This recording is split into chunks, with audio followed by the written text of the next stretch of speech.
One of the most natural and misleading mistakes most people make is to assume that the people who are on TV criticizing the market, bad-mouthing it, telling you to sell or to avoid stocks, must be telling you the truth.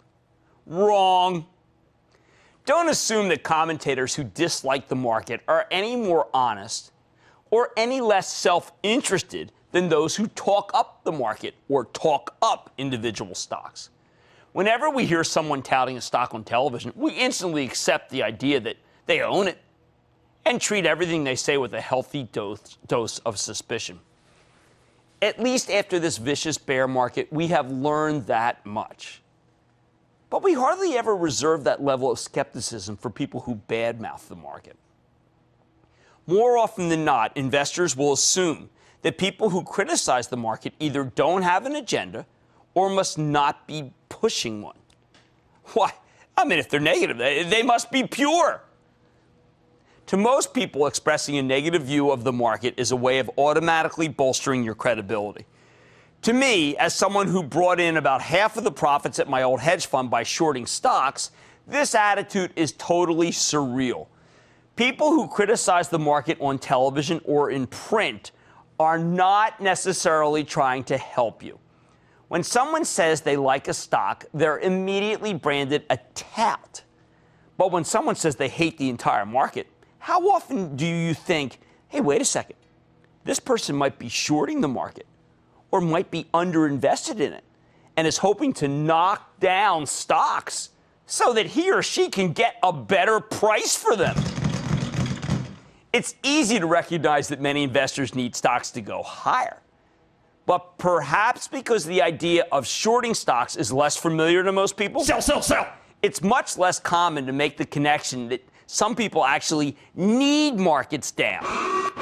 That's right, they need them down to do better. In fact, in my professional opinion, there's probably more chicanery and dishonesty coming from the shorts in their interaction with the media than the longs or the people who are buyers. You have to remember that there are people out there who want to push prices down every bit as much as the touts who want to drive them up, if not more so. Touts? All aboard! Shorts.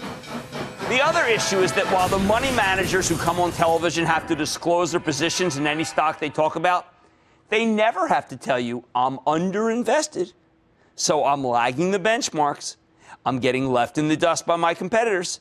So it is vital that I try to knock down the market to give myself a decent entry point and do better than the other guys.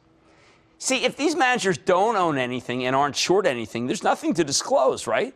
But they still might very well have an interest in knocking stocks lower. You're just never going to hear about it. And believe me, at any given time, there are plenty of people in the industry who would benefit from a broad stock market decline and be more than happy to go on television and make the case that the decline is going to happen. The house of pain. And encourage you to get out. Sell. While you still can. As stocks become stronger and a bull market really gets going, all the hedge funds who were either net short, meaning that on the whole they were betting on stocks to go down with more short positions than long ones, or they were simply underinvested and are now underperforming, they're becoming more and more desperate. Money managers who've been left behind by the market and their competitors start to feel like cornered rats getting ready to be butchered by a feral feline. See, a lot of hedge funds out there can't afford even 1 year of underperformance. Hey, come on, I was a hedge fund manager. I know this. This is one of the things I'm trying to teach you. You can't have more than one bad year. It takes a lot to build up goodwill with your clients, meaning you have a pretty darn good record. If you want to explain to them how you barely made any money at a time when stocks everywhere were soaring and still have a business by the time you're through, may I suggest Confessions of a Street Addict if you doubt it. I detail what happens when you fall behind.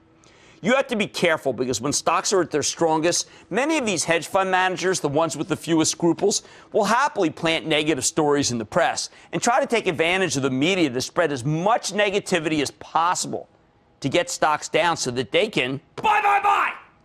I wish this wasn't the case. It would be wonderful if we lived in a world where everyone was honest and no one ever tried to manipulate the market. But since that's not the world we live in, the best way I know how to protect you from this kind of chicanery is by shining a light on it and making sure you know what to watch out for. The bottom line, remember to always be on guard, because the people bad-mouthing the market aren't any more altruistic or honest than the people who come on air and tout specific stocks.